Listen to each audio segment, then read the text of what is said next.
Primeiramente, bom dia, né, a todos.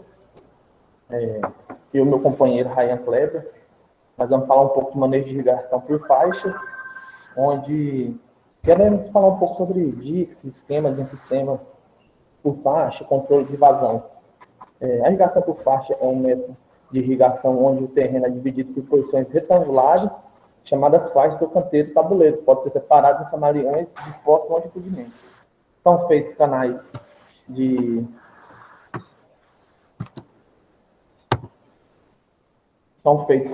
de abastecimento no extremo, que é as cabeceiras, ou drenos de deságua no extremo inferior. A água corre ao longo das faixas, formando uma lâmina de água até o fim do dimensionamento. Então, tem as cabeceiras e depois você tem as faixas que ela fornece água. Esse sistema funciona eficientemente em solos que possuem baixa e média velocidade de infiltração e pode ser usado em solos de textura média. Semelhante à irrigação por inundação, este método aplica melhor culturas cultivadas em pequeno espaçamento entre plantas. Isso aí é devido ao melhor aproveitamento da água, né? Molha bem as linhas. Em questão da textura, que solos arenosos, como a água se perde muito rápido, não seria interessante, porque a água tem que ir até o fim da linha.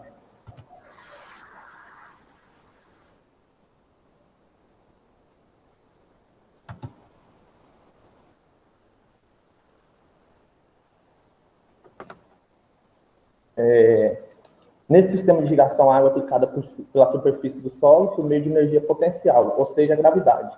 Então, não utiliza nenhuma bomba, nenhum dimensionamento assim, é só questão da gravidade mesmo. Das cabeceiras, né? São as reservas, para baixo, para as faixas. Dentro das faixas dos terrenos, compreendidas em diques, que são como se fossem as bordaduras que ficam acima da onde passa a água.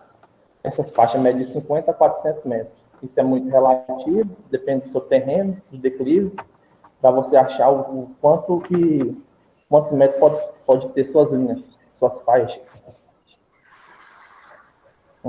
Aqui nós vamos mostrar um pouco como funciona o sistema com sifões. Os sifões são imergidos na água, conforme o seu uso, instalado nos canais de distribuição da faixa. Então, você está precisando irrigar, você coloca o sifão, a água desce.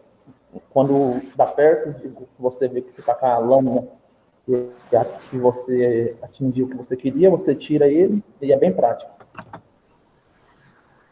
Canais com saídas laterais, isso aqui é uma estrutura montada, são instalados tubos de aço para descer a água através das faixas, feito nas cabeceiras uma armação de cimento para armazenar água, com a saída para as faixas laterais. Isso aqui é os canais com desvio manual. Os canais principais têm comporta, distribuição dos canais secundários, então, como você pode observar nessa imagem, são comportas que você abre, quando atingir o tanto de água que você queria, você fecha as comportas e funciona desse jeito o sistema. Aqui eu vou mostrar um sistema em geral, como se fosse um projeto. Se vocês observar, tem um canal, né, que armazena água, os sifões que passa água para as linhas, sentido da água para lá, os diques, que são as bordaduras, as faixas, né, que os sifões translocam água pelas faixas, e ali mostra o declive, porque o declive conta muito para que essa irrigação funcione, né? Como não tem bomba.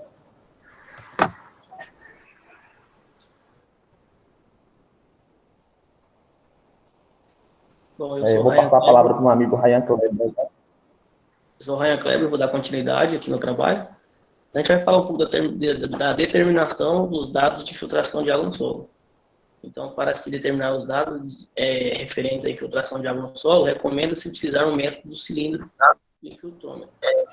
Esse cilindro são usados 2 cilindros, um com diâmetro maior e o outro com o diâmetro da metade, se o grande é de 50 centímetros, o pequeno de 25, e de uma altura de 30 centímetros. Daí você vai colocar 15 centímetros dentro do solo e depois deixar 15 centímetros para fora. Daí você vai colocar o grande, depois o pequeno por dentro. E vai enterrar a metade dele no solo, e aí você vai colocar água do lado, entre o maior e o menor, para deixar a água infiltrar, para que quando você colocar a água no de dentro, a água infiltre apenas descendo na vertical e não tenha escorrimento lateral dentro do solo, para você saber qual é a sua taxa de infiltração. Então, quando a gente utilizamos esse método, podemos determinar as equações da velocidade de infiltração e de lâmina acumulada.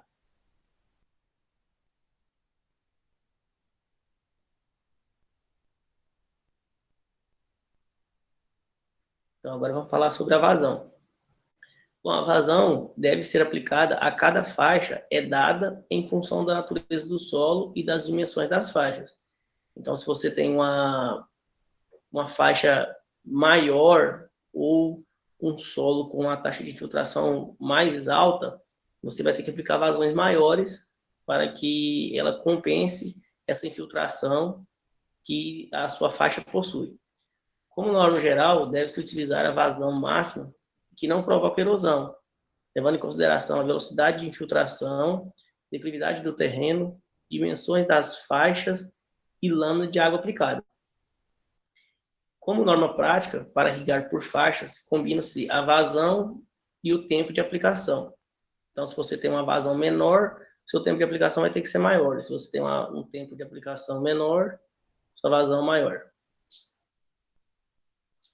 Bom, e para se determinar essa vazão máxima, que não causa erosão, a fórmula vazão máxima é igual a 0,631 dividido pela declividade. Então, como é que eu vou achar essa declividade? Se a minha faixa possui 100 metros de comprimento, e do começo da faixa até o final, se ela medir 100 metros, ela tiver uma diferença de nível de 1 metro, ela vai ter a declividade de 1%. E se ela tiver 6 metros de diferença do começo da faixa para o final, é 6%. Então, essa é a forma para se achar a vazão máxima que não causa erosão.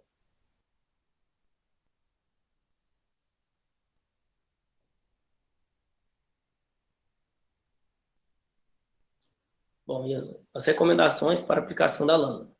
Fazer 1 ou 2 sulcos transversais no início da faixa. Esses são os sulcos que vão fornecer água para que se irrigue as faixas. O método exige pouco ou nenhum declive transversal. É preferível que não tenha nenhum declive. A vazão em geral é cortada quando a frente de avanço atinge 2/3 a 3/4 do comprimento. Por que isso? Porque quando essa lâmina ela avança, chegando a 2/3 ou a 3/4, você pode interromper o fluxo de água do canal para a faixa, que essa água ela vai conseguir chegar até o final da faixa, irrigando toda a sua faixa e fazendo com que isso não tenha perda de água, sem não se gaste água que não terá, como é que eu vou dizer, não terá influência sobre a cultura, porque aquela água vai ser excesso, a cultura não vai utilizar aquela água, ela vai percolar no solo.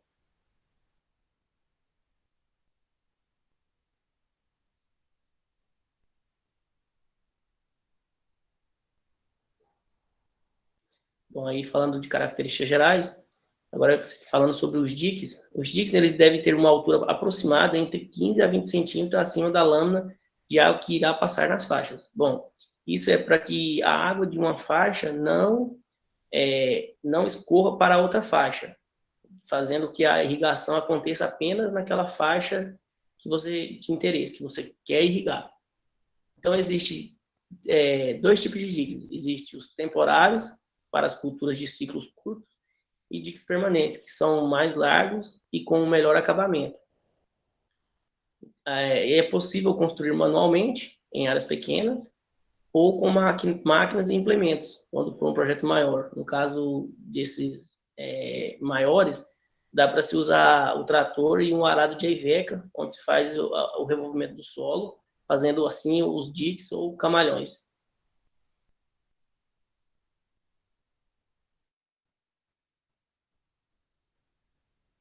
Bom, e o que a gente tinha para apresentar, basicamente, é isso. Tem algum complemento aí, João Paulo?